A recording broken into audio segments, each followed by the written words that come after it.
Hey there, folks. It's Andy, your local Salt Lake Realtor. Today, I'm going to talk about the 6 things you should know about the Utah housing market, particularly the Salt Lake housing market right now, given the current numbers that have been going around and the a lot of chatter that you see in the news and whatnot.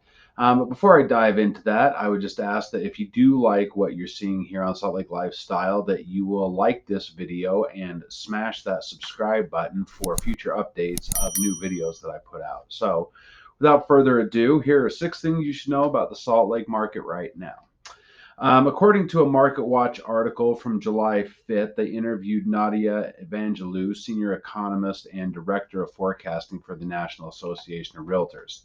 So this is a kind of an old article, and there has been some shifts in the market since then. So I will update the points of the 6 that she mentioned here as we go along. So the 6 things to know. The outlook for mortgage rates are continued to rise.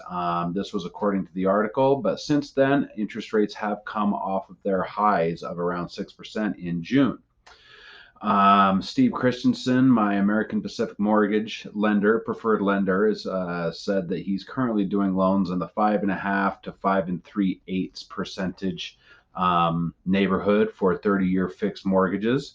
And it looks like a continued trend of softening interest rates, as well as the 10-year Treasury yield is continuing a downward trend. Now, the interest rates that they talk about with the Fed don't directly influence mortgage rates. They're usually priced in before the Fed makes any type of announcements. Interest rates are not dictated by the Fed interest rate. That's an overnight rate that they charge to lenders to put their money into the federal savings account overnight. Mortgage interest rates are dictated by the bond market. And a good leading indicator to show you the trends of mortgage rates would be the 10-year Treasury note. And every day it's going to go up and down, and it's going to be more indicative. The yield, not the price or the interest rate of that bond, is what affects mortgage rates. So the price of the bond that is sold on the open market compared to the overall value of the value of the bond with its interest rate, that's going to be its yield. So when interest rates fall, that means the price of the bond goes up, and that difference between the price of the bond that you buy and what it is actually worth will decrease. When the bond price starts going down and the stock market goes up, that's when interest rates rise. I don't want to go into too much detail on that. I'm not a banker, but I would refer you to my lender, Steve Christensen, at American Pacific Mortgage, and I'll put his information down at the bottom in the comment section here. Let's see the next point. Point number 2, buyers may want to consider an adjustable rate mortgage or a 15-year fixed. If you are planning on selling or refinancing a home in the next 5 years, an adjustable rate mortgage might be good for you. A 5-to-1 ARM. That means the introductory rate of the mortgage will not go up until after 5 years, or it could go down too. You never know. The 5-to-1 ARMs are currently around, and 15-year interest and 15-year fixed rates are currently around the 4.5% mark. Moving on, there are signs that the market is stabilizing. It's not cooling. Both rising interest rates and home prices have had a major effect on buyers and their purchasing power. Homes are more expensive, and it's more expensive to borrow money. So that's really gotten a lot of people out of the market because they simply can't afford it. So, it is a good time to sell and buy, but only if that it's right for you and if you can afford it. It's always a great time to buy and sell not mortgage. It's always a great time to buy and sell real estate. If you're talking to a realtor, they're always going to tell you that, and I'll always give you a silver lining as to what market, why you should be buying or selling. It's always good for us, right? Let's see. Inventory is rising and sales have declined, but keep in mind that this metric is relative to the last few years when we experienced a once-in-a-generational event like the pandemic, and no one's expecting the same market conditions as the 2008 recession. Keep in mind, just because listed homes are slashing their listed price to entice buyers over there to buy the home does not necessarily mean the value of the home is going down.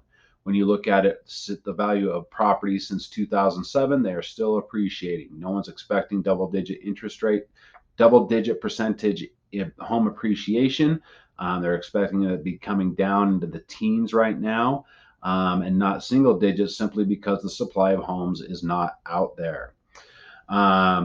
And if you look at the Q2 numbers from 2017, it shows 12,890 homes sold in Utah, the whole Utah market, compared to Q2 from 2022, where 12,193 properties sold.